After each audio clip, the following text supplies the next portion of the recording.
whether they're look at the facial features of your child. Look at the facial features of someone else's child. Like, they look like their daddy and they look like their mama. So the same way that we're able to create these little ones and they come out looking like us, the same thing happens with their spirit and their emotions and their mind. Yes, they're unique individuals, but they were created, through the flesh, and they have a spirit, but they were created just like the parents who created them. So if the daddy has battled, and the grandmother of that daddy, paternal grandmother, and all of them battle alcohol and drugs, whatever, your child just may have that addiction. If it's an attribute of anger or fear or of whatever, it's just so many different attributes that we were passed down from our ancestors. Guess what? You don't have to keep them. Your child doesn't have to keep them. You can choose the good that you like, and you can leave the bad attributes, and you can work on them. And you can work on them, and you don't have to always antidote them. I think that is the most laziest way to just drug your child up to control your child, because you don't know how to handle your child. Seek help. Try. Look. Think. Okay, there's no excuse. I've never had to drug my children. Ever. Ever. Ever. And I believe I was pretty successful for the most part. Because if there's anything that I want to see is good behavior. And that I got. So yeah, there's so many different aspects to raising a child. There's so many different features to raising a child. And some of your parents need to be a little bit more emotional, but not governed by your emotions. Okay? I'm going to come back with a topic on step parents and, how step parents should treat the stepchildren, because it's really hard for step parents, because you don't naturally, unless you just have a love for children, you don't naturally just love a new child coming in the door. You learn to love them. You get a little frustrated with their attitudes or whatever the case may be. And, it's rare, but there are people that can unconditionally love a child. But then there's some people like, oh my goodness, like, ugh, like, I don't want to deal with her. I don't want to deal with him. And that's not cool. That's not cool. Because you're making a commitment to be with this man or this woman. And we got to figure out a way for you to like his child or your child or whatever case may be. We have to figure out a way. There's no ifs, and buts, suppose, whatever about it. This is a human being, and this is one of you individuals' child. So yeah, I'm getting into the subject of step parenting, and I don't mean to right now. But so yeah, teaching, loving, cleaning, disciplining in a better way, talking. Talk to your child. Talk. You have to sit down. You have to break it down. You have to give details. You have to give examples. You have to tell them why. You can't just say, don't do it. Show them why you can't do it. What's the consequences? I remember, I would show my kids, I would be like, okay, that is what a drug addict looks like. That's not what you want to be. And if you choose to be, guess what? That's what you'll be. You'll be out there somewhere looking and begging somebody for drugs. You see, I would show them. Not to make a mockery of the individual that was strung out on whatever they're strung out on.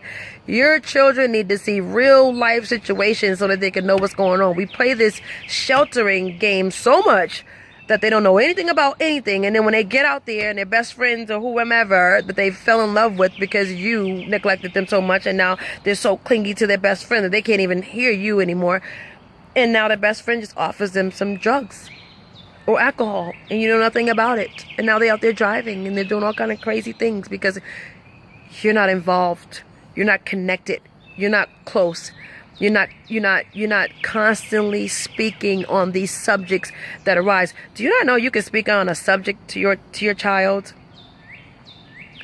and prevent a very bad situation from happening because you just followed the the gut feeling to speak about it, or the situation arose, whether it was on TV, whether it was on a movie, whether it was on the street, whether it was anywhere, you just neglected or failed to communicate. You didn't have time, you didn't have patience, the phone was ringing, this and that and the third. And you know what, let me tell you something, when you're talking to your children about something important, don't answer the phone unless you know it's an emergency phone call that you're waiting for, or there's something very imperative that you have to do, as far as your work is concerned. But you need to make your children a priority, and you need to block out all distractions that can cause you to not be able to explain in detail to your children what is going on around them when dealing with people, okay?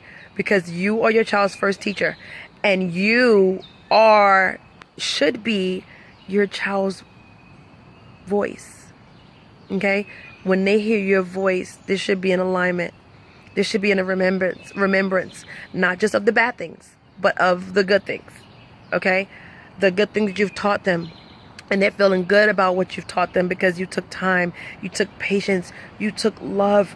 Every time you taught them, it wasn't after a big beating, or, you hit them upside their head.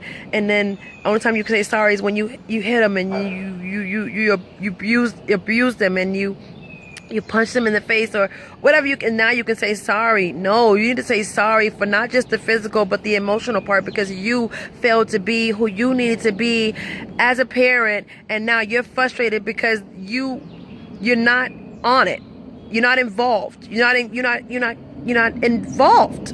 Okay? And now they're missing it because you missed it, and they get beat. The result of that is, I'm gonna beat the hell out of you, or I'm gonna beat the out of you, or I'm gonna beat your ass. Wait till we get home, I'm gonna fuck you up.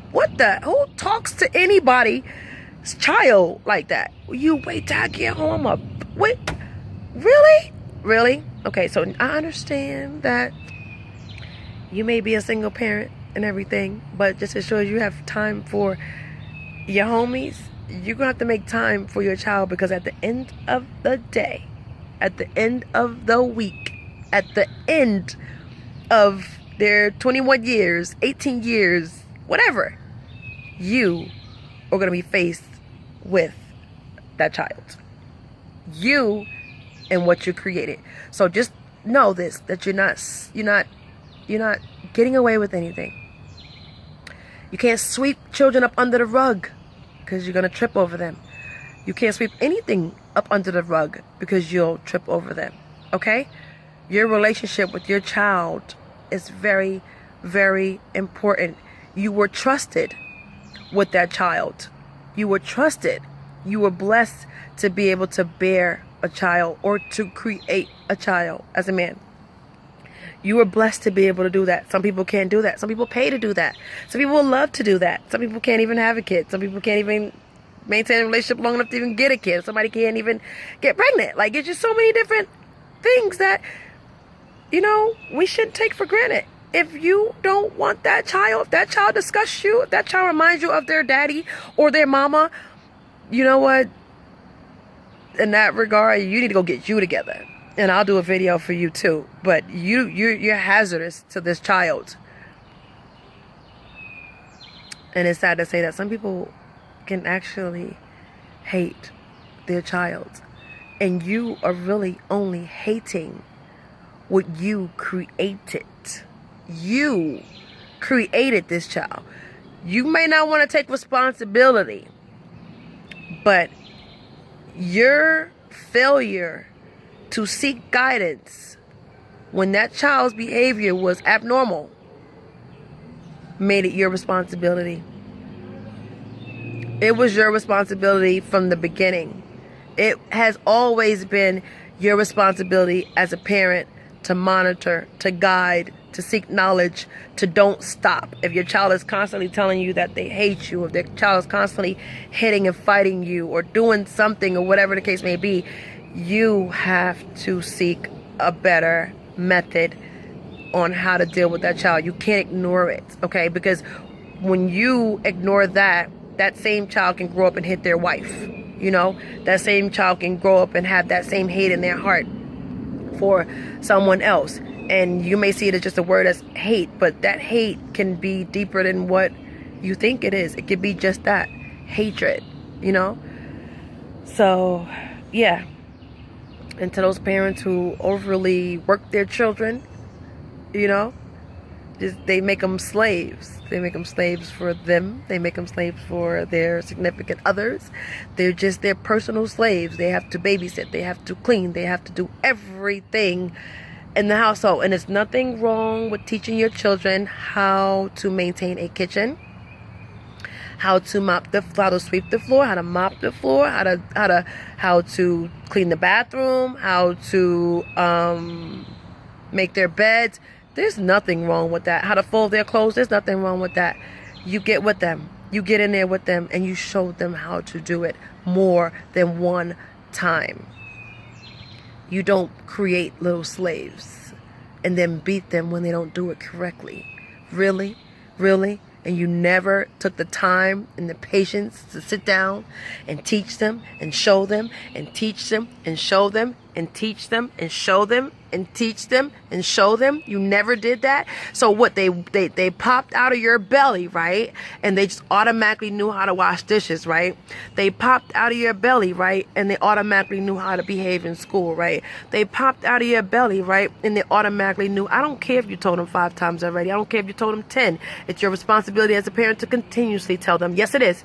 Yes, it is. And if they don't listen, you develop some punishment strategies. It's not always a pop upside. Hey, come on now. And I know we got some of us got some, you know, extra rough, wild children. That's another video. But I'm still not going to be suggesting that you beat the heck out of them. I'm not going to suggest that you abuse them, punch them in the face, and slap them in the eye, or whatever the case may be. Because people do it. These people be hitting their children in the head, like straight hitting them in the head. And then here's the adults in this age. They're like, well, I turned out fine when I got hit in my head. I turned out fine when I got beat with a extension cord. No, you didn't. No, you didn't. Because you know why? Because you think that it's okay to hit your child with an extension cord. Extension cord. We said extension cord. Yeah.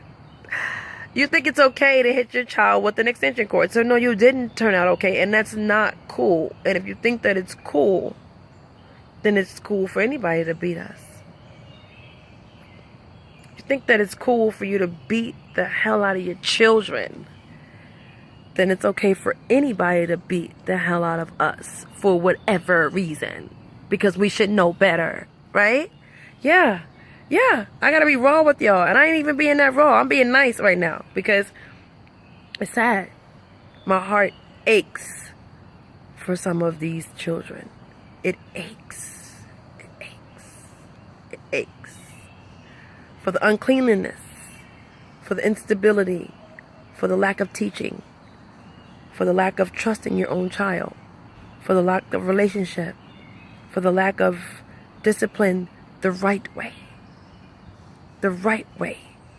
Don't repeat something that you didn't like done to you, to your own children. And then you want to talk about it. Don't do that. You that's hypocritical. That's hypocritical. You're arguing, you're fussing, you're talking, you're ranting, you're raving, you're this and you're that about what was done to you. But what are you doing to yours? What are you doing to your children? Every day. Emotionally, mentally, physically, spiritually. What are you doing? What kind of parenting are you doing? And this is not to bring condemnation. This is to bring conviction and correction, hopefully. And you may not get it today. I understand that too, as a teacher. That you may not get it today. It may take a few videos, but guess what? I'm determined to save some of those babies out there from molestation, from rape, from abuse, from the abuse. And a lot of the abuse comes from you not doing your part as a parent.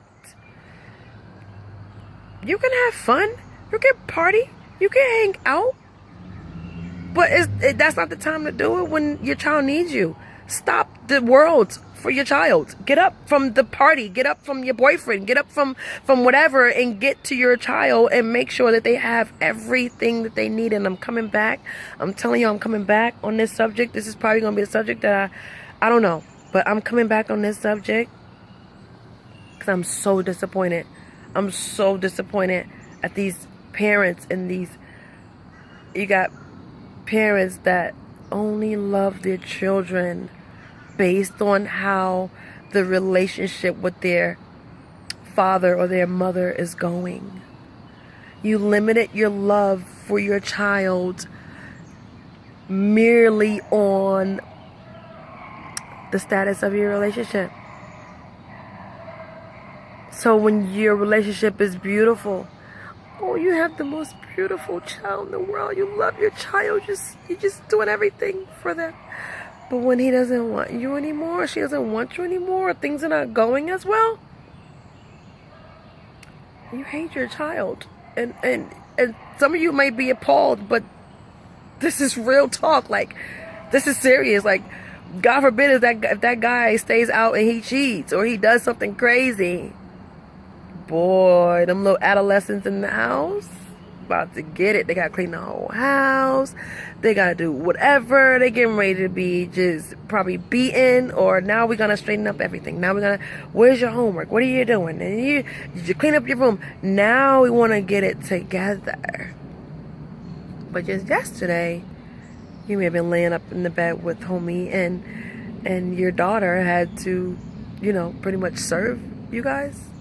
Like, I mean, yeah, I told you I was jumping all around here, but, and this is not about one particular person. No. That's petty. I would never, ever come on here about one individual unless I needed to. But, yeah, it's a community of people. It's a community of children that are being abused very, very, very, very, very much so. So help me help you, help us help these children, because these children are our future. Okay, my name is Deborah Khadija. You can I'm everywhere, Deborah Khadija, at me. Thank you for listening. Till next time, blessings.